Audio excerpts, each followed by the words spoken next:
Bueno, buenas tardes con todos. La primera pregunta sería, una problemática actual dentro de la escuela es la referida a la rectificación extraordinaria y de rezagados para el presente ciclo, siendo este uno de los principales y primeros problemas que deberías enfrentar al asumir la delegatura.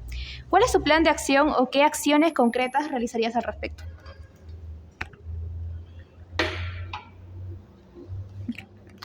Muchas gracias por la pregunta, Connie. Me presento, mi nombre es Daniela Ospina. En caso de asumir la delegatura académica, sería yo, ¿no? Bueno, respecto a la rectificación extraordinaria, se tiene que hacer un seguimiento en conjunto con también hablando a las autoridades, ¿no?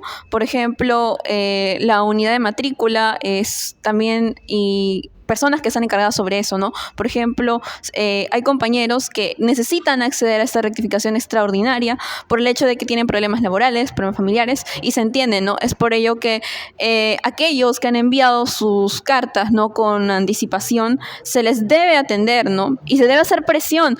Yo tendría la medida de que si no se atiende, hasta la sexta semana del ciclo presente se debe convocar un plantón y hacer presión, porque esta rectificación es muy necesaria para esos compañeros.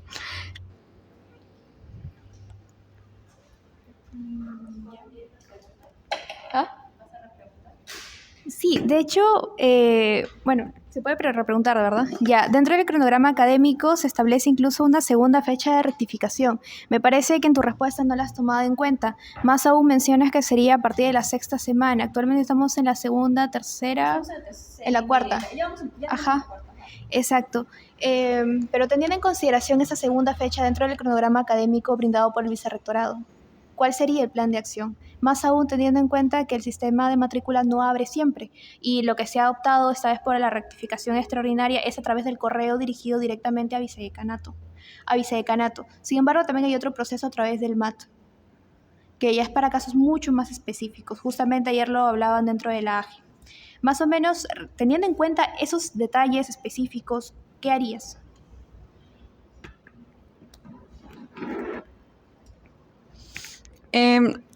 Yo he tenido esta experiencia con el MAT, ¿no? Recepciona documentos y mayormente sí tienen una respuesta, ¿no? En un intervalo de 3 días. En ese caso, se podría básicamente informar a los compañeros sobre este procedimiento y respecto a los correos, ¿no? Que fueron enviados a vicedecanato, se debe exigir su revisión. En caso del la segunda rectificación de extraordinaria, tengo entendido de que según un cronograma académico es ya a mitades, ¿no? De este ciclo.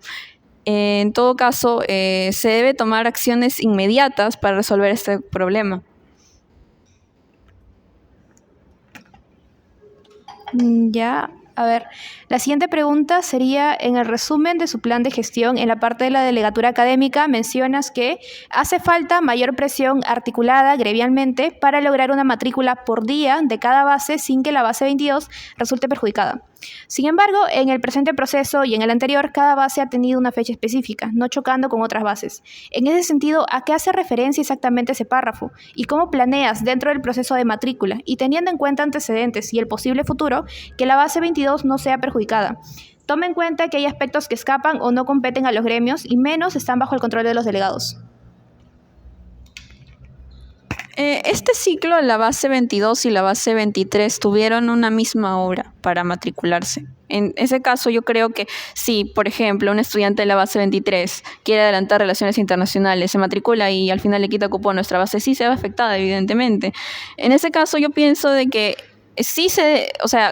como delegados de base, si bien no tenemos una injerencia total en las decisiones que van a hacer las autoridades, sí se puede hacer presión, ¿no? Y por ello es que si nosotros tenemos ya la carga lectiva armada con anticipación, aprobada, no solo propuesta, sino aprobada, ahí sí se puede lograr una matrícula por día en cada base.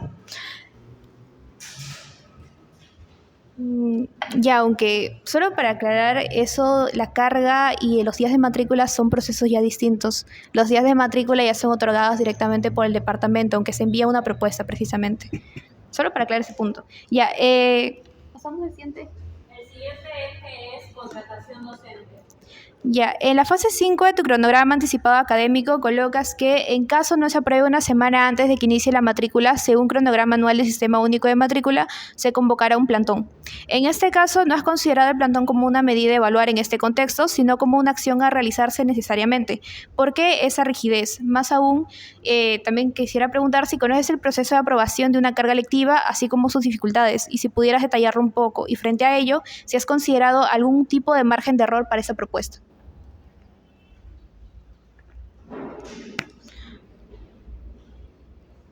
Ok, respecto a la pregunta, ese plan cronograma académico, de hecho, ya lo hemos actualizado o sea, en el plan de gestión. Sí, bueno, si visitas nuestra página ya es una semana antes, una semana y media antes. Con esta mayor anticipación, se planea de que esta carga lectiva sea aprobada incluso mucho antes, ¿no? Y en el caso de el proceso de armado de carga lectiva, me decías, de la aprobación. Proceso de aprobación, ok. En el caso del proceso de aprobación de esta carga, sé que se hace en conjunto con el tercio mayoría estudiantil y también las autoridades, ¿no? O sea, unidad de matrícula, ¿no? Entonces, ellos suben, ¿no?, las cargas lectivas al Zoom para que ya estén presentes ahí, ¿no? Y uno, como, o sea, delegado, también tiene que estar atento en de que estas cargas que aparecen en el Zoom no se crucen consigo mismas, porque ha pasado, en esta matrícula eso ha pasado, ¿no? Entonces, uno tiene que fiscalizar este procedimiento activamente y avisarlo, ¿no?, a los estudiantes de la base. Ya, voy a repreguntar porque creo que no se llegó a entender muy bien, sino que me refiero más que nada al proceso, a las dificultades que se pueden enfrentar, porque sí tiene que ver con la relación, o bueno, con la negociación tanto con el tercio y con las autoridades. Sin embargo, eso se aprueba mediante COFA, más aún previo incluso a la aprobación de las cargas o a veces incluso después, porque la verdad es que el cronograma académico muchas veces varía, está el hecho de la aprobación del tipo de contratación que se pueda llevar. En este caso, en el presente ciclo, hubo muchas dificultades. Se les estuvo comunicando también por la parte de la comisión académica, por ejemplo, que primero iba a ser concurso público, sin embargo, luego hubo un desentendimiento de las autoridades y se hizo realmente una improvisación para una contratación directa incluso. En esa perspectiva y en ese caso, por eso consultaba si has considerado estas dificultades dentro de un margen de error para esa medida que estás planteando como un plantón.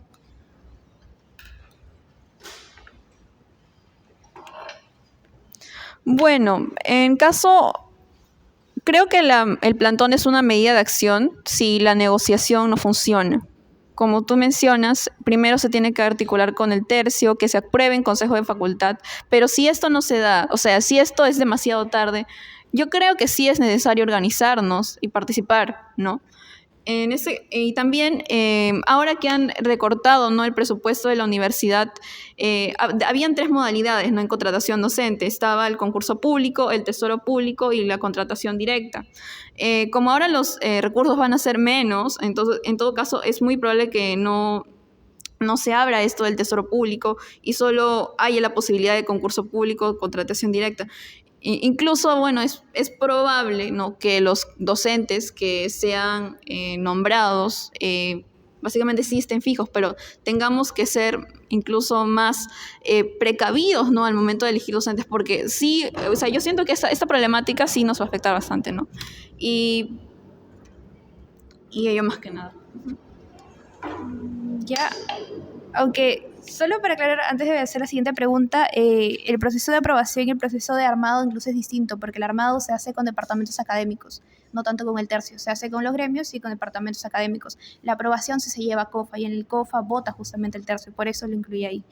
Bueno, ha hecho esa aclaración, pasaría a la siguiente pregunta, que es, considerando el tiempo en el cargo que se ha estipulado en el reglamento, tendrían que hacerse cargo de la carga lectiva y la matrícula en el periodo 2025-1, en el cual el principal reto es el curso de tesis 1. En ese sentido, considerando las dificultades que han tenido bases mayores, tanto durante el proceso de armado de cargas, la matrícula y la rectificación del presente ciclo, como en anteriores, ¿qué plantean realizar al respecto en este caso en concreto? Especialmente considerando que los cursos de tesis requieren seguir una linealidad en los diferentes ciclos que les suceden.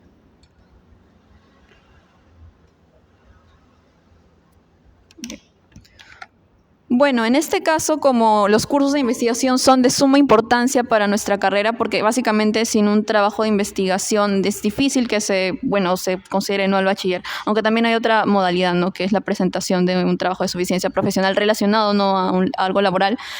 Considero, ¿no? Que para tesis 1 se debe buscar docentes que sean recomendados por Alison.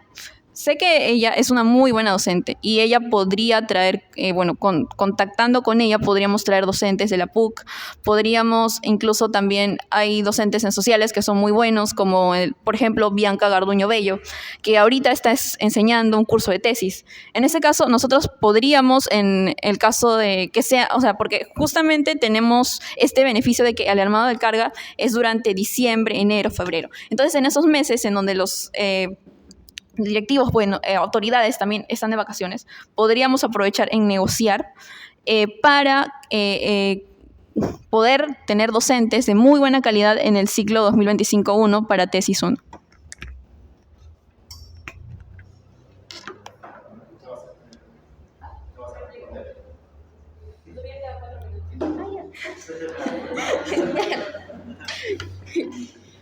Ya, me parece muy buena la idea, solamente tal vez más que una pregunta, un comentario, así, ya, es el hecho de, y sería bueno que lo tomen en cuenta, poder hacer que los profesores que ya están enseñando tesis se vuelvan de algún modo profesores, como le mencionan, caseros, ¿no?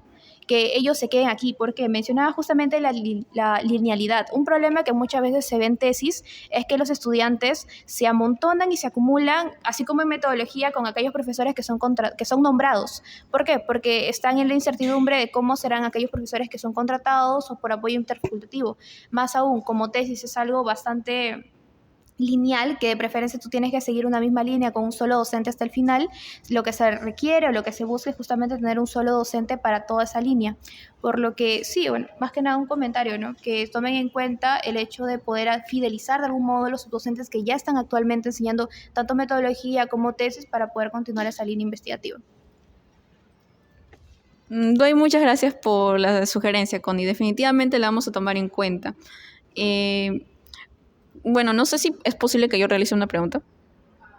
No, ¿verdad? Ok. Ya. Como delegada académica, ¿cuál es una estrategia que tú usas para fidelizar docentes?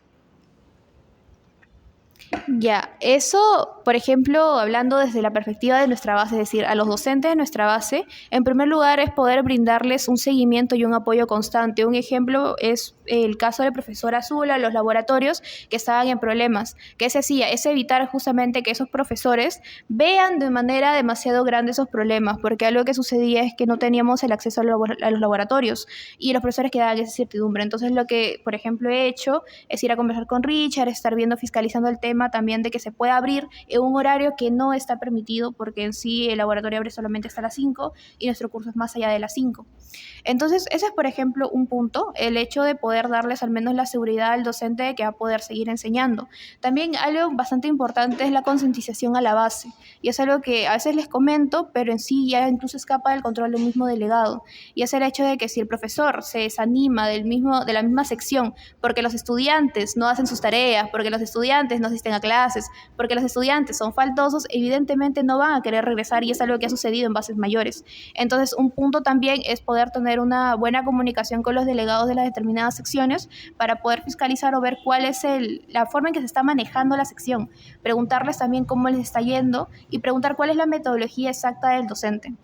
Y bueno, también seguir recomendaciones y conversar con las bases mayores, articular con ellos para que justamente ese docente que fue llamado a un ciclo mayor sea llamado posteriormente para nuestros ciclos.